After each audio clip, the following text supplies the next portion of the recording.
Vous en avez assez de vous battre contre les mauvaises herbes? Vous avez l'impression d'avoir tout essayé et vous continuez de voir des astuces fleurir partout sur Internet. Il y en a une qui revient tout le temps, présentée comme une promesse incroyable, le marc de café. On vous le vend comme un désherbant miracle, naturel et gratuit. La solution parfaite en somme. Mais est-ce que ça marche vraiment? La réponse courte est non. En tout cas, pas de la manière dont on vous le raconte. La plupart des gens qui l'utilisent font une erreur fondamentale qui, au mieux, est inutile et au pire, peut vraiment faire du mal à leurs plantes. Aujourd'hui, on ne va pas se contenter de répéter ce qu'on entend partout. On va regarder ce que dit la science, faire le tri entre le mythe et la réalité, et je vais vous montrer la seule façon d'utiliser le marc de café pour qu'il soit réellement bénéfique à votre jardin. Vous allez voir comment, sous des conditions très précises, il peut jouer un rôle dans la lutte contre les herbes indésirables. Ce que vous allez apprendre va sûrement à l'encontre de tout ce que vous pensiez savoir. La légende du marc de café. Anatomie d'un mythe de jardinier. Avant de démonter le mythe, il faut comprendre pourquoi il a la vie si dure. D'où vient cette idée que le marc de café est l'arme secrète du jardinier écolo? Premièrement, l'attrait de la solution magique. On cherche tous cette astuce simple, ce remède de grand-mère qui va régler nos problèmes sans effort, sans dépenser un sou et sans produits chimiques. Le marc de café semble cocher toutes les cases. C'est un déchet qu'on produit tous les jours, donc il est gratuit. Il est organique, donc il a cette image naturelle et inoffensive. L'idée de transformer un déchet de cuisine en une ressource pour le jardin est incroyablement séduisante. C'est le cycle parfait du recyclage à la maison. Qui n'aurait pas envie d'y croire? Deuxièmement, l'effet de chambre d'écho d'Internet. Une astuce est publiée sur un blog, partagée sur les réseaux sociaux, reprise dans des articles, transformée en vidéo, et en quelques mois, une simple suggestion devient une vérité pour des millions de personnes. Le problème, c'est que peu de gens vérifient la source. Peu de gens testent vraiment l'astuce dans de bonnes conditions, ou cherchent à comprendre la biologie derrière tout ça. On voit une photo avant-après, on lit un témoignage enthousiaste, et on se dit « Pourquoi pas moi ?» Troisièmement, il y a souvent une part de vérité dans chaque mythe, et c'est là que ça devient intéressant. Le marc de café n'est pas une substance neutre. Il contient des composés actifs, il a des propriétés physiques et chimiques. Certaines études, souvent sorties de leur contexte, ont montré qu'il pouvait avoir un effet sur la germination des graines. C'est cette dualité qui crée la confusion. On entend « riche en azote » et on pense « engrais ». On entend « toxique » pour les graines et on pense « herbicide ». La réalité, comme souvent, est bien plus nuancée. On lit partout que le marc de café est riche en azote, phosphore et potassium, le fameux trio NPK des engrais. C'est vrai. Mais ce n'est pas parce qu'il contient ces éléments qu'ils sont disponibles pour les plantes. C'est une nuance capitale qu'on va explorer. On lit aussi qu'il repousse les limaces ou les fourmis, des affirmations qui tiennent plus de l'anecdote que de la preuve scientifique solide.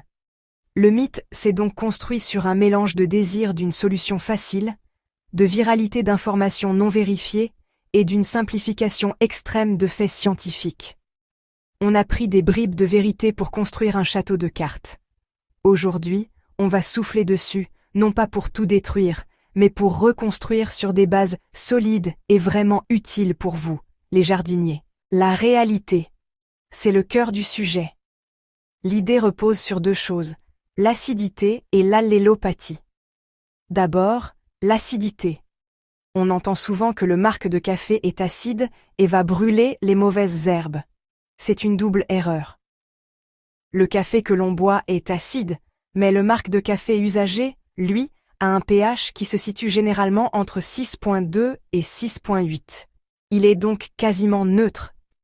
Il ne va pas acidifier votre sol de manière significative, à moins d'en déverser des quantités énormes. L'idée de brûler les herbes par l'acidité est donc à oublier. Ensuite, l'allélopathie. C'est un mot compliqué qui désigne la capacité d'une plante, ici, le caféier, à produire des substances qui inhibent la croissance d'autres plantes autour d'elle. Le marc de café frais contient bien de tels composés, notamment de la caféine et des polyphénols. Et oui, en laboratoire, ces substances peuvent empêcher la germination des graines. C'est un fait scientifique. Alors, pourquoi ça ne marche pas comme désherbant dans votre jardin? Pour plusieurs raisons. D'abord, la concentration. Les études qui montrent un effet utilisent des quantités astronomiques de marc de café, bien plus que ce qu'un jardinier amateur pourrait raisonnablement épandre. À la dose habituelle, l'effet est au mieux négligeable. Ensuite, ces composés se dégradent vite au contact du sol et de l'eau. Leur effet est de très courte durée. Enfin, et c'est le point crucial, ces composés ne font pas la différence entre une graine de mauvaise herbe et une graine de carotte. En voulant inhiber un pissenlit, vous risquez surtout de freiner la croissance des plantes que vous voulez voir pousser. Verdict. Le marc de café n'est pas un désherbant efficace ou sélectif. C'est un faible inhibiteur de germination, qui demande des quantités irréalistes pour un effet visible. La réalité, c'est l'autre grand mythe. Oui, le marc de café contient de l'azote, environ 2%, mais cet azote n'est pas immédiatement disponible pour les plantes. Il est sous forme organique et doit être décomposé par les micro-organismes du sol pour que les racines puissent l'absorber. C'est un processus lent. Pire, pour décomposer la matière du marc de café, les micro-organismes ont besoin d'azote. S'ils n'en trouvent pas assez dans le marc lui-même, ils vont le prendre dans le sol. C'est ce qu'on appelle la faim d'azote. En mettant une couche épaisse de marc au pied de vos plantes, vous pouvez paradoxalement créer une carence temporaire en azote. Vos plantes, au lieu d'être nourries, vont avoir faim. Elles peuvent jaunir et leur croissance peut ralentir. C'est l'exact inverse de l'effet recherché. Verdict. Le marc de café frais n'est pas un engrais direct. C'est un amendement organique à décomposition lente qui peut même provoquer une faim d'azote s'il est mal utilisé.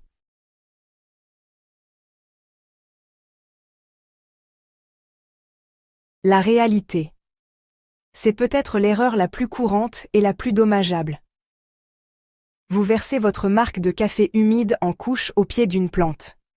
En séchant, les fines particules du marc s'agglomèrent et forment une croûte dure et compacte. Cette croûte peut devenir imperméable, empêchant l'eau de pénétrer jusqu'aux racines. Vous arrosez, et l'eau ruisselle à la surface. Elle bloque aussi les échanges gazeux entre le sol et l'air, ce qui peut étouffer les racines et la vie du sol.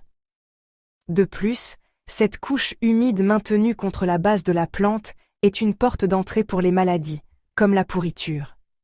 Si vous voyez des moisissures apparaître, ce n'est pas bon signe.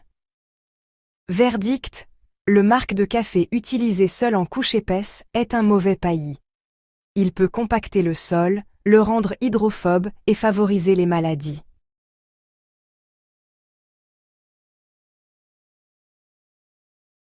La réalité. C'est vrai que son pH est proche de la neutralité, mais ça ne le rend pas sans danger pour autant.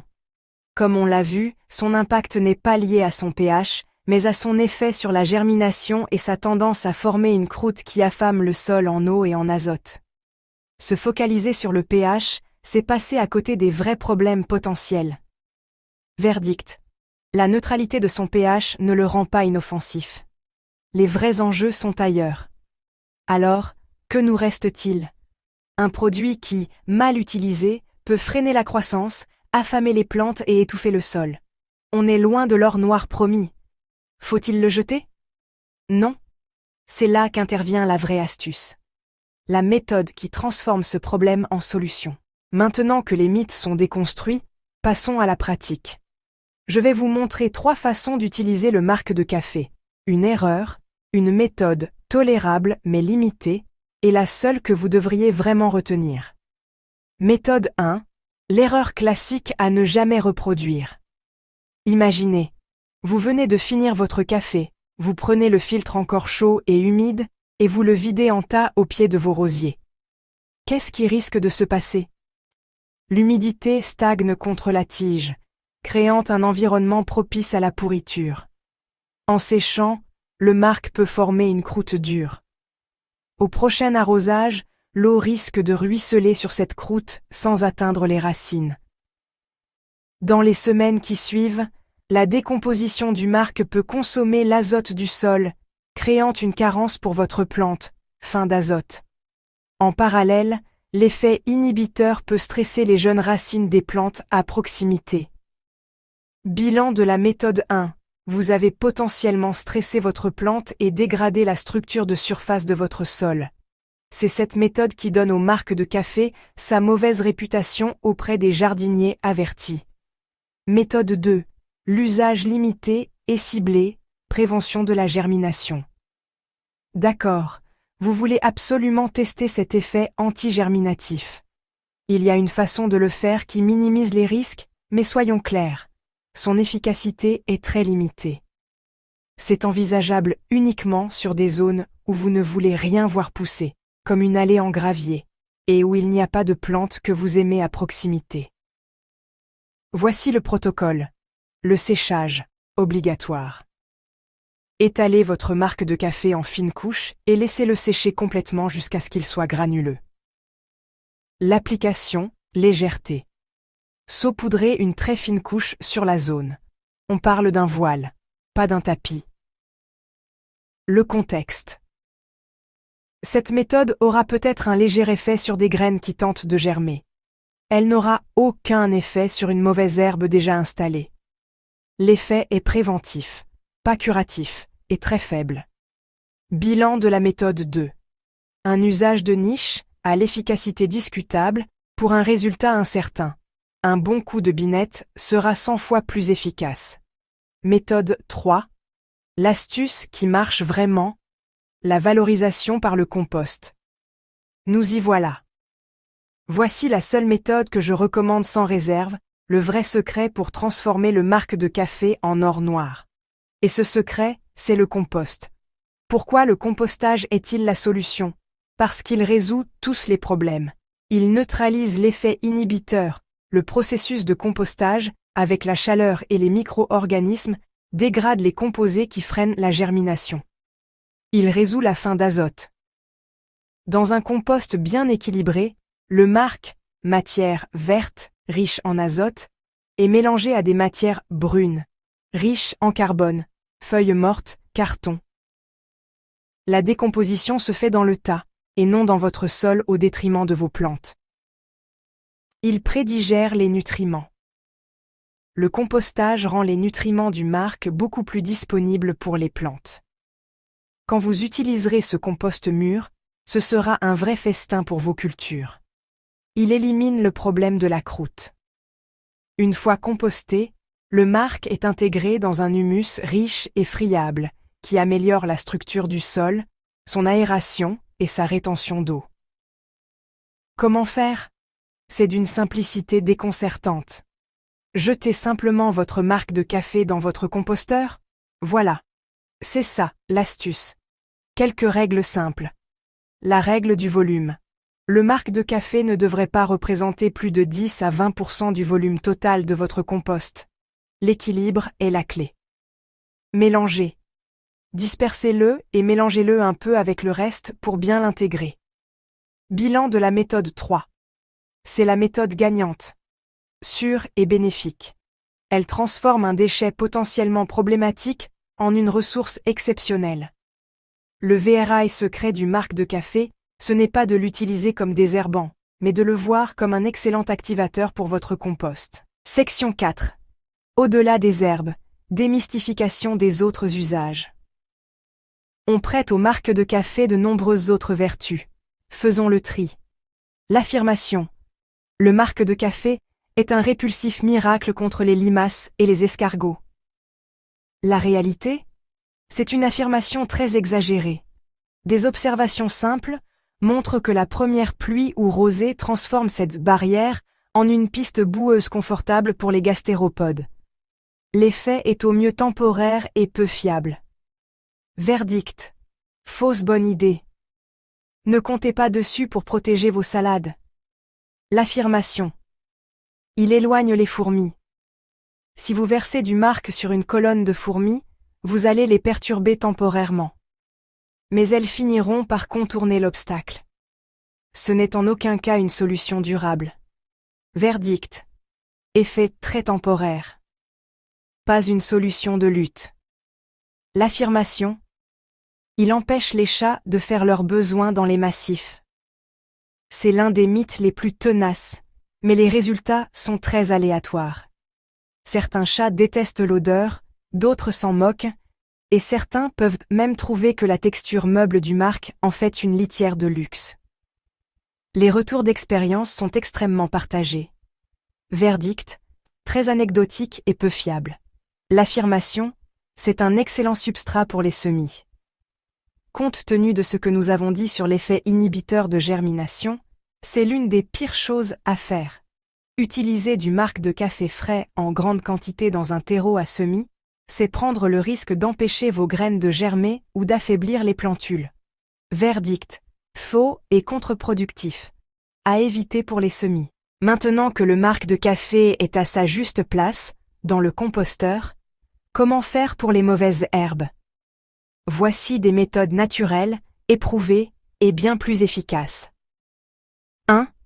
Le paillage, ou mulching, le VRS secret des jardiniers.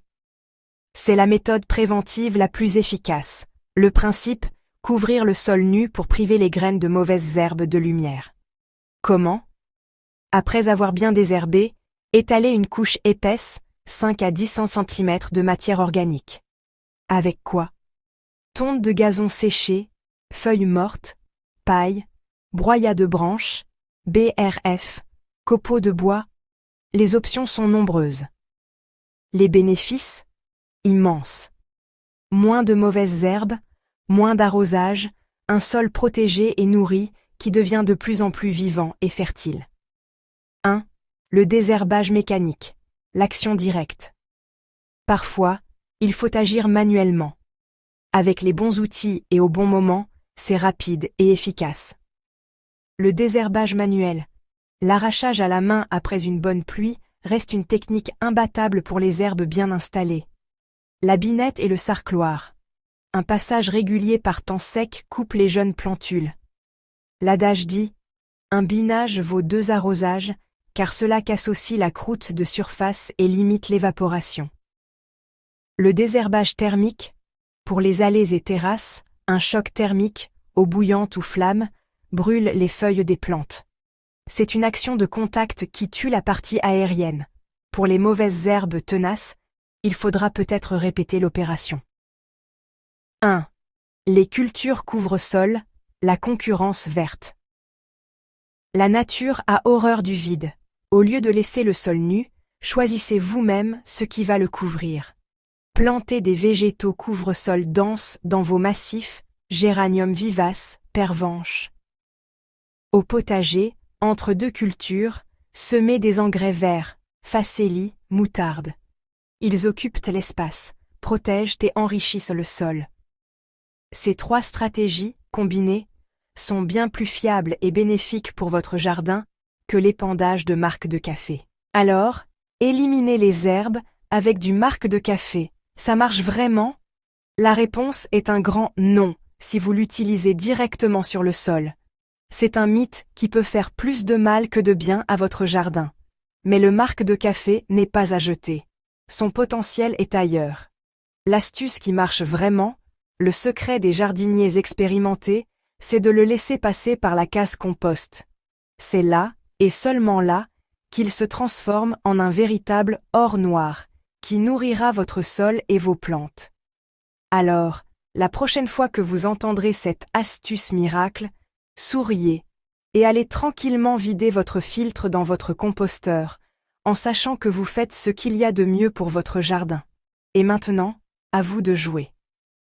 Je suis sûre que vous avez vos propres astuces de jardinage qui, elles, fonctionnent vraiment.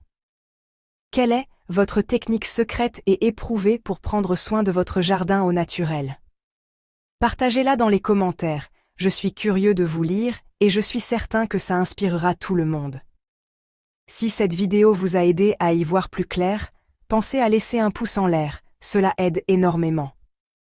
Et bien sûr, abonnez-vous pour ne pas manquer nos prochaines explorations du jardinage, sans mythes et sans langue de bois.